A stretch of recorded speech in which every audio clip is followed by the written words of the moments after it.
দেখুন, আমাদের বাঙালি ঘরের প্রতিদিনের রান্না হতে হবে মুখরোচক, সুস্বাদু, সাধারণ মশলাপাতি দিয়ে রান্না।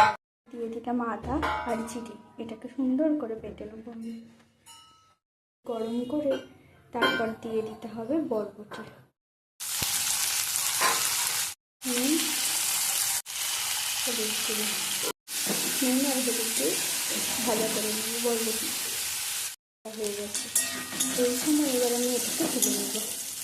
তেলের ওপর দিয়ে দিলাম একটা শুকনো লঙ্কা, একটা পেঁয়াজ কেটে রেখেছিলাম সেটাও দিয়ে দেবো।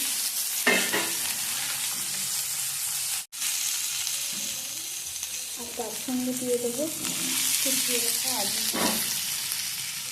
এবার ভালো করে আলুটা কড়াই দেওয়ার পর এর ওপর আবারও একটু হলুদ দিয়ে দেবো।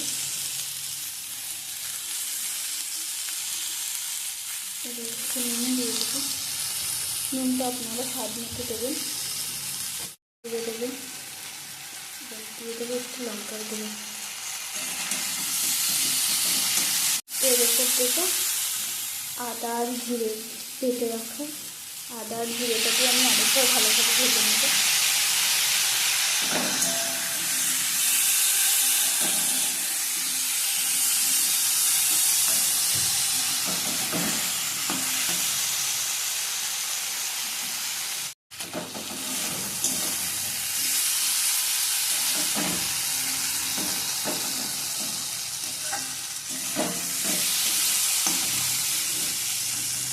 জল, এবার আলুটাকে আমি একটু হাফ সেদ্ধ করে নেব।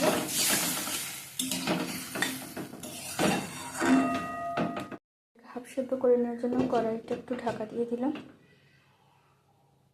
দিয়ে দেবো আমি ভেজে রাখা বরবটি। আমাদের বাঙালি ঘরে আলু ছাড়া সবজি মানে না, তাই আলু আর বরবটির সবজিটা আমি যেভাবে করলাম আপনারাও একবার করে দেখবেন কতটা টেস্ট হয়। বানিয়ে দেখুন, এটা খেতে কতটা সুস্বাদু। এবার এর একটু ঝোলটা মরার জন্য আলু আর বরবটি একটু ঝোলটা কমে আসলে আমি এটাকে নামিয়ে নেব।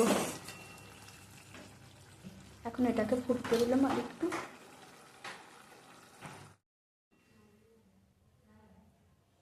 এখন আলু আর বরবটির জলটা অনেকটা মরে গেছে, এবার আমি নামিয়ে নেব। আলু আর বরবটির সবজি।